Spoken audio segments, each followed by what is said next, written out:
भिवंडी शहर के कोनगांव इलाके में राज्य उत्पादन शुल्क विभाग थाने के मार्गदर्शन में एक बड़ी कार्रवाई को अंजाम दिया गया।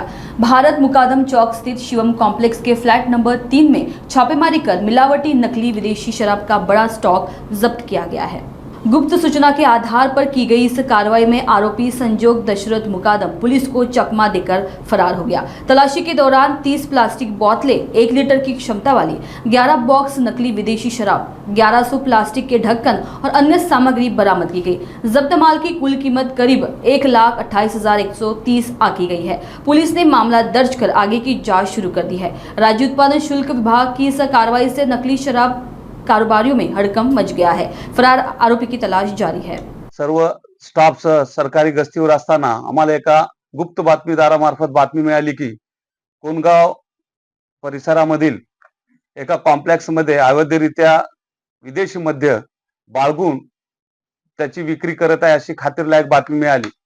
त्यावरून आम्ही आमचा सर्व स्टाफ, 2 पंच आणि कोनगाव येथील पोलीस पाटील श्रीमती पाटील मॅडम यांना सोबत घेऊन आम्ही त्या स्थळी आम्हाला मिळालेल्या गुप्त बातमी स्थळी गेलो असता तिथे सदरील फ्लॅटला लॉक होता। तो आम्ही पंचासमोर उघडून त्यामध्ये प्रवेश करून त्याची प्रोव्हिजन गुन्हेकामी झडती घेतली असता त्यामध्ये आम्हाला बनावट विदेशी मद्याचे मॅकडॉल नंबर 1, रॉयस्टॅग आणि इम्प्रेल ब्ल्यू 180 मिलीचे एकूण असे 11 बॉक्स मिळाले आणि 1 लिटर क्षमतेचे प्लास्टिकच्या बाटल्यामध्ये बनावट ब्लेंड तयार केलेला विदेशी मद्याचा बॉटलिंगसाठी तयार केलेला साठा असा 1,28,000 रुपयाचा मुद्देमाल आम्हाला मिळून आला। तो आम्ही जप्त केला, परंतु आरोपीला आम्ही येण्याचा सुगावा लागल्यामुळे तो तिथून फरार झाला व आम्ही त्या आरोपीला, जो आरोपी होता त्याचा संजोग दशरथ मुकदम हा